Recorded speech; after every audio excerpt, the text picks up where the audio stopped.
Hey friends, let's make some homemade donuts. These are so easy. My mama used to make these when we were kids, and I made them for my children sometimes too. We're going to start off by making our icing first. So I'm going to start with 1 cup of powdered sugar. I don't really go off of a recipe for this, so I'm trying to kind of measure it for you, but I'm going to start with 3 tablespoons of milk. Add 2 teaspoons of vanilla extract. Now let's mix this and see if we need to add any more milk. We're looking for a certain consistency. And I can already tell you I'm going to have to add more milk. This is too thick. Let's add 2 more tablespoons of milk. So that's 5 tablespoons of milk, 1 cup of confectionate sugar, and 2 teaspoons of the vanilla extract. And this looks about right. You want this consistency. In a skillet, we're going to add about 1.5 to 2 inches of canola oil to this. Turn your stovetop eye on to about a medium setting. And as always, you want to be mindful of that oil on that stovetop eye or that burner while you're doing other things in your kitchen. We're trying to get this hot enough to fry. While our oil is heating up, we're going to grab a can of Pop Biscuits. I'm using Walmart's Great Value brand. These are the jumbo butter biscuits. You can use whatever brand you would like. You do you. And we are going to cut the middle out of that biscuit.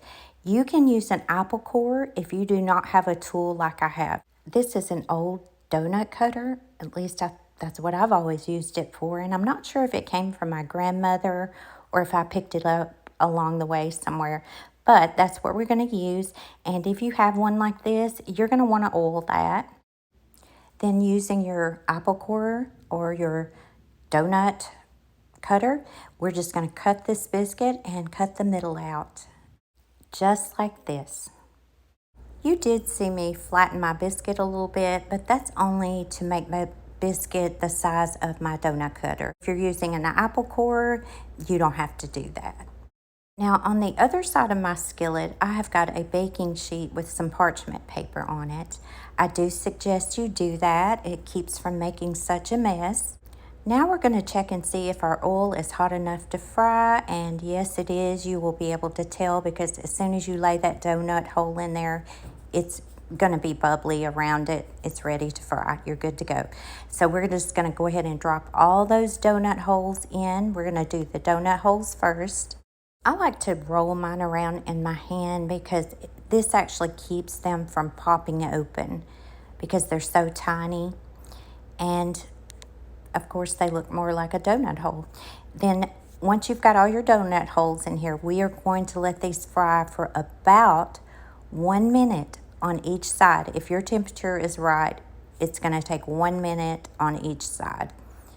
If your oil is not hot enough, it might take up to 2 minutes on each side. But you'll know because they'll start to puff up and they will get very brown. I don't like my oil really hot when I'm doing this because I want it to cook a little slower. I want to make sure it's done on the inside. So I probably do let these cook about medium heat for maybe 1.5 to 2 minutes on each side. And then once you're done, you're just going to put those on the parchment paper. And if you notice, the donut hole that we put in first, I did not roll up and it split open. But you can go ahead and just fry that too. That's why I like to roll them in a ball. That was a perfect example. Now we're going to fry our donuts, and you're going to carefully lay those in your skillet. And the same process, I've got my heat again on about a medium to low, somewhere in there. And I'm going to let these fry for about 1.5 to 2 minutes on each side. I find a spatula works best for this, but you could always use tongs too. And if you've never made fried donuts like this or you're new to cooking, they are going to be very dark when you flip them over. No worries, they're still going to taste great. Now over to our parchment paper. And yes, I'm going to ice these, but don't leave yet because I'm going to show you something. So I took this white icing and I'm just going to drizzle this right on top. Okay. And I even did a few donut holes. You can even use powdered sugar on this. You can use brown sugar mixture.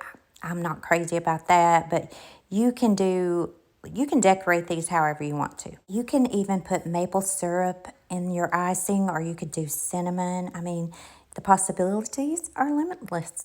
Now we're going to take this white icing and we're going to make it chocolate. And this is how easy it is to do. So I put a little white icing on a few donuts, but I want the rest of them chocolate. So I just added a teaspoon of cocoa. Mix this up and it's going to get thicker. So we are going to add a tablespoon of milk. Just 1 tablespoon. Give this a mix. And I will put all the ingredients in the description for you. But this really is just super easy to do, and you can see the consistency that you need. Then we're going to drizzle that chocolate icing right on top. I hope this brings back memories for some of you because it sure did for me. And voila, after about 15 or 20 minutes, you've got donuts. And if you've never had donuts like this, you don't know what you're missing. These are so yummy.